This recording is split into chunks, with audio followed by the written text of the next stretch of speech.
जीरिये जागरिये धरती जस आगव, आकाश जस चाकव है जाए, सूर्य जस तरण, शाव जस बुद्धि हो, दुप जस फलिए, सिली पिसी भात खाए, जाठी टेकी झाड़ी जाए।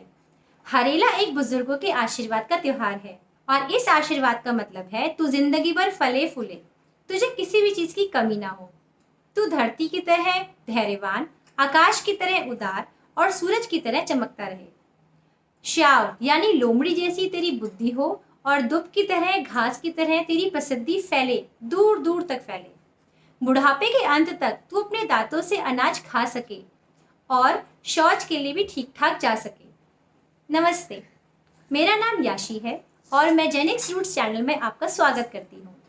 सबसे पहले जो अभी यहाँ पर नए नए आए हैं वो जल्दी से जाकर चैनल को सब्सक्राइब कर दीजिए ताकि पहाड़ों के इस पर्व हरेला का सूचना हर किसी को मिल सके। हरेला एक प्रकृति का त्योहार है।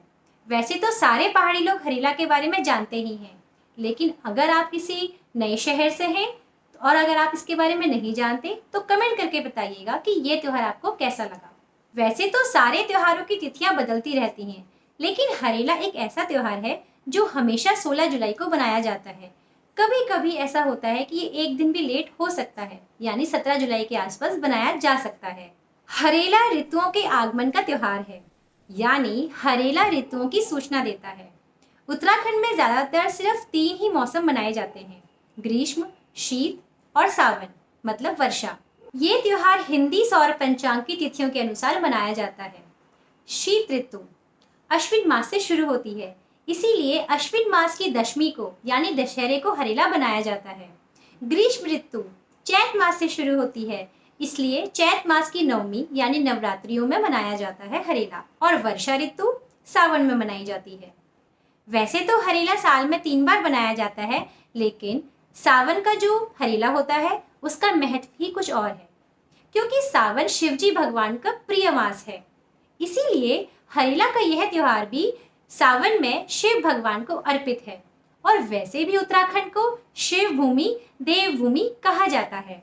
हर साल हरेला कर्क संक्रांति में श्रावण मास के पहले दिन को मनाया जाता है। हरेला में सावन लगने से 9, 10 या 11 दिन जैसा जिसका निर्धारित समय होता है, उससे पहले 7 अनाज गेहूं, जौ, मक्का, भड़, सरसों, गहत और तिल, इन सबको एक छोटी टोकरी में मिट्टी में डालकर बोया जाता है।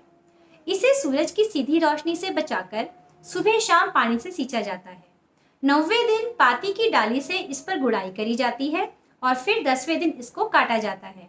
घर का मुखिया इसमें पूजा करता है और साथ ही साथ यहाँ पर शिव परिवार के मिट्टी के डिकरे बनाए जाते हैं, मिट्टी की मूर्तियां बनाई जाती हैं जिसको प्राकृतिक रंग से रंगा जाता है। और फिर पूजा करके घर की जो बुजुर्ग महिला होती हैं वो अपने बच्चों को आशीर्वाद देती हैं, जो मैंने आपको बताया था, जीरे जागरे। कहा जाता है इस दिन से रातें जो होती है वो रत्ती भर बढ़ने लग जाती हैं। घर की बुजुर्ग महिला पैरों, घुटनों, कंधों के बाद सर से ना गिरे तो कानों पर हरेला को टिका देते हैं। और फिर आशीर्वाद के रूप में जो लोग देश परदेश रहते हैं, गांव के बुजुर्ग महिला या फिर घर के बुजुर्ग महिला हरेला को चंदन पिठिया में बांध कर देश या प्रदेश दे देते हैं।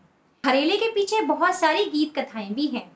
उनमें से एक गीत कथा यह है कि एक बार एक बहू अपनी सास से कहती है कि सासू माँ, क्या मैं अपने मायके चली जाऊं? तो सासू माँ कहती है कि तू पहले एक काम कर जा, उसके बाद फिर अपने घर चले जाना। सबसे पहले 7 गुड़ाई घास मतलब कि 7 गठरी घास, 7 मटके पानी, 7 गठरी लकड़ियां और 7 खेत जोतकर चली जा।